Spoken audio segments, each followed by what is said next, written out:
ইতিমধ্যেই সীমান্তে কিন্তু ভারতীয় সেনা প্রস্তুতি নিচ্ছে, এটা খুব স্পষ্ট। আমরা গতকালও জয়সালমীরের ছবি আপনাদেরকে দেখাচ্ছিলাম যে সীমান্তে ভারতীয় সেনা প্রস্তুত।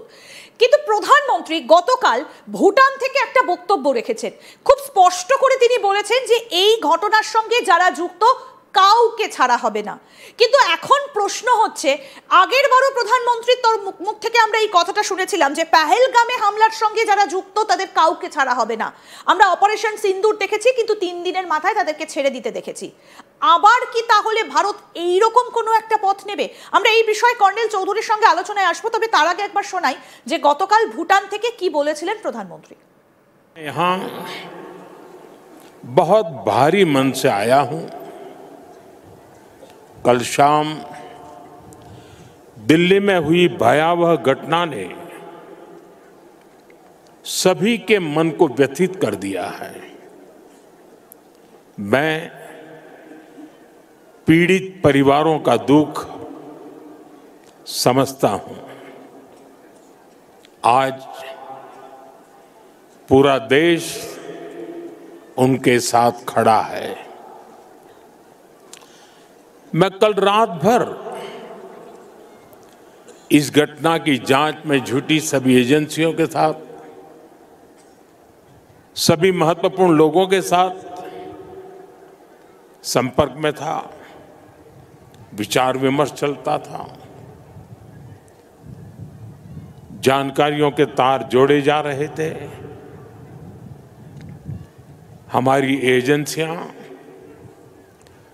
इस षड्यंत्र की तह तक जाएगी। প্রধানমন্ত্রীর বক্তব্য শোনালাম। কর্নেল চৌধুরী, একটা বিষয় আপনি খুব ভালোভাবে জানেন এবং প্রত্যেক মুহূর্তে এই আপডেটগুলো আপনি আরো ভালোভাবে দেন আমাদেরকে, যে অপারেশন সিন্দুরের সময় আমরা দেখেছিলাম যে 3 দিন পর ভারত ছেড়ে দিয়েছিল, কিন্তু পাকিস্তান বারে বারে এই ঘটনা ঘটিয়ে যাচ্ছে, তাদের জাত একেবারে চিনিয়ে যাচ্ছে। ভারত তখন অ্যাক্টিভ হচ্ছে, রিঅ্যাক্টিভ হচ্ছে যখন পাকিস্তান এইভাবে আঘাতগুলো হানছে, কিন্তু পাকিস্তান তো প্রোঅ্যাক্টিভ রয়েই যাচ্ছে। এবারও কি তাহলে এইরকম কিছু একটা হবে যে আবার একটা কিছু হলো, 3 দিন চললো, আবার সিজফায়ার হয়ে গেল? একদম অ্যাপ্ট কোয়েশ্চেন জিজ্ঞেস করেছেন ইন্দিরা, ভীষণ ভালো কোয়েশ্চেন যে ভারত কেন সবসময় রিঅ্যাক্টিভ প্রোঅ্যাক্টিভ না কেন। একদম কারেক্ট, কারণ এটা আমরা বারবার দেখেছি, যখনই কিছু হয় ভারত তারপর একটা রিয়াকশন করে। সেটা অপারেশন সিন্দুর হতে পারে, কারণ সেটা পেহেলগাঁওর পর হয়েছে। আজকে সিসিএস মিটিং এর পরেও কিছু হতে পারে, আমরা জানি না হবে কিনা। তবে যেভাবে ট্রুপ মুভমেন্ট হচ্ছে, হতে পারে পাকিস্তানের ট্রুপ মুভমেন্ট হয়েছে, ভারতেও ট্রুপ মুভমেন্ট হচ্ছে, এবং পাকিস্তানে কালকে শিয়ালকোট থেকে Lahore huge amount of troop movement হয়েছে।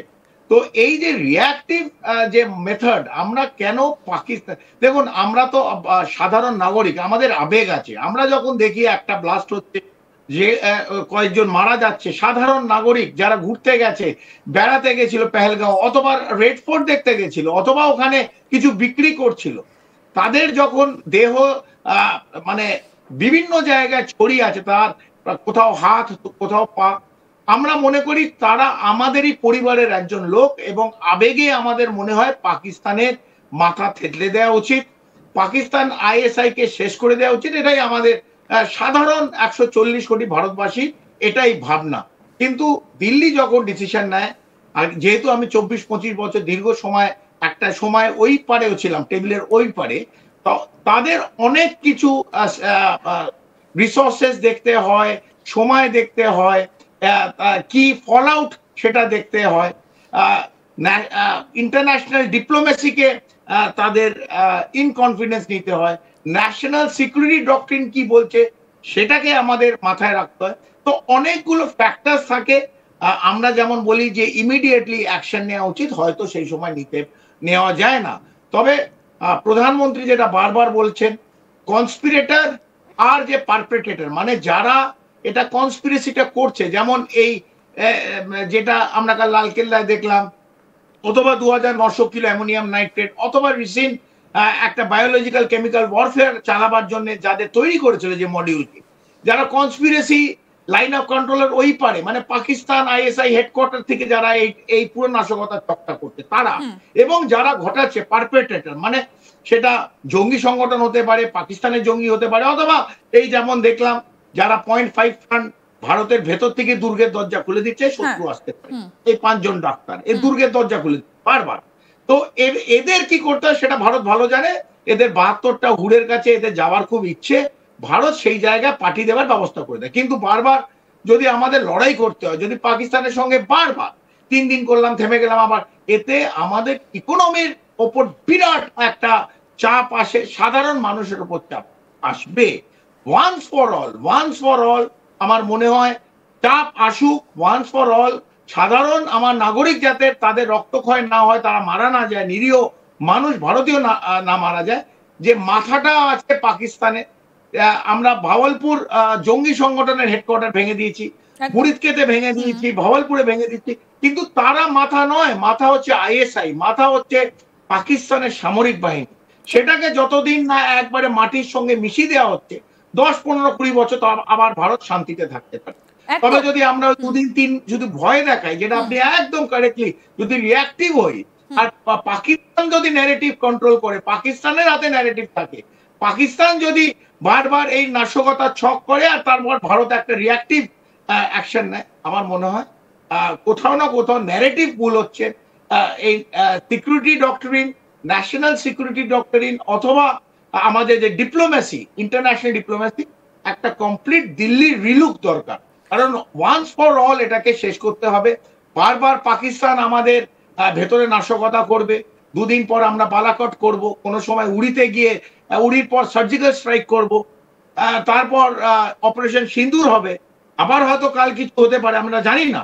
তবে এই যে রিয়াক্টিভ ফর্ম অফ যেটা আমরা করছি, ভারত যে দিল্লি যে রিয়াকশন করছে, তার থেকে যদি প্রোঅ্যাক্টিভ নয় ওয়ান্স ফর অল, এটাকে আমরা শেষ করতে চাই একদম। এবং আপনি যে কথাটা বললেন, এই যে আসিম মুনির, এই মুহূর্তে দাঁড়িয়ে পাকিস্তানের সর্বেসর্বা আসিম মুনির, তাকে কোনো মতেই সরানো যাবে না।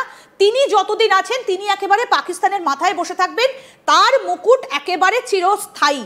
কোথাও গিয়ে এই আমেরিকা থেকে তার পিছনে একটা বড় বাজি ধরা হচ্ছে।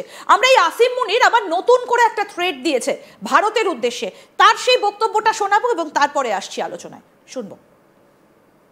Would respond much beyond the expectations of the initiators. With diminishing distinction between combat and communication zones, the reach and lethality of our weapon systems will shatter the misconceived immunity of India's geographic vastness. The deeply hurting retributive military and economic losses inflicted will be much beyond the imagination and calculations of the perpetrators of chaos and instability. I advise and firmly caution the Indian military leadership that there is no space for war in a nuclearized environment. Settle the core issues with Pakistan as per the international norms on the basis of equality and mutual respect.